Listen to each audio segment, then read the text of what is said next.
Hi friends, இது Saturday ஈவினிங்க்கான video தான். இன்றைக்கி ஈவினிங் வந்து பாசிப்பருப்பு பாயாசம் ரெசிபி தான் செய்ய போகிறேன்.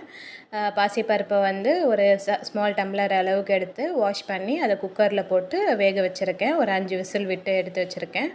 இதே வந்து ஆஃப் அன் ஹவர் கூட ஊற வச்சுக்கலாம். நான் வந்து டைரெக்டாகவே செஞ்சுருக்கேன், ஏன்னா வெந்துடும் அது.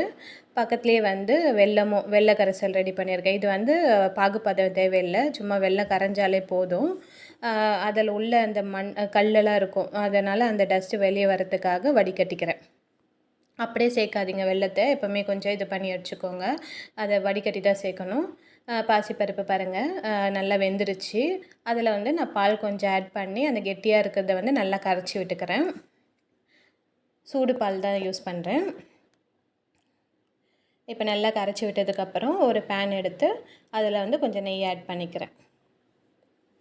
இதில் நீங்கள் என்ன வேணால் இது முந்திரி, திராட்சை, இந்த மாதிரி நீங்கள் டெக்கரேஷனுக்கு என்ன பொருள் வேணால் ஆட் பண்ணிக்கலாம். நான் திராட்சை தான் ஆட் பண்ணுறேன். ஏலக்காய் கொஞ்சம் அந்த ஸ்மெல்லுக்காக ஏலக்காய் போட்டுக்கிறேன்.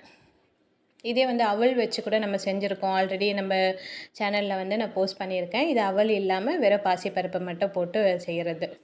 பாருங்கள், இது கெட்டியாக தான் இருக்கும். பால் கொஞ்சம் ஊற்றுனதுனால கொஞ்சம் இலகி இருக்குது. அப்படியே கொஞ்சம் கொஞ்சமாக கை விடாமல் அதை கிண்டிகிட்டே இருக்கணும், பால் கொஞ்சமாக ஊற்றி ஊற்றி. இதை நான் 2 பேருக்கு ஏற்ற மாதிரி கொஞ்சமாக தான் செஞ்சுக்கிறேன். உங்களுக்கு வேணும்னா பாசிப்பருப்பு கொஞ்சம் அதிகமாக சேர்த்துக்கோங்க, ஒரு 4 பேருக்கு வேணுன்ற மாதிரி. பாருங்கள், நல்லா இலகி இருக்குது.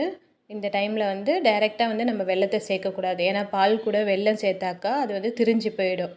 அதனால் சூடோடு சேர்க்கக்கூடாது, ஆற விட்டு தான் அதுக்கப்புறம் சேர்க்கணும். இப்போ வந்து நான் எடுத்து வச்சுருக்க திராட்சையும் ஏலக்காவும் சேர்த்துக்கிறேன்.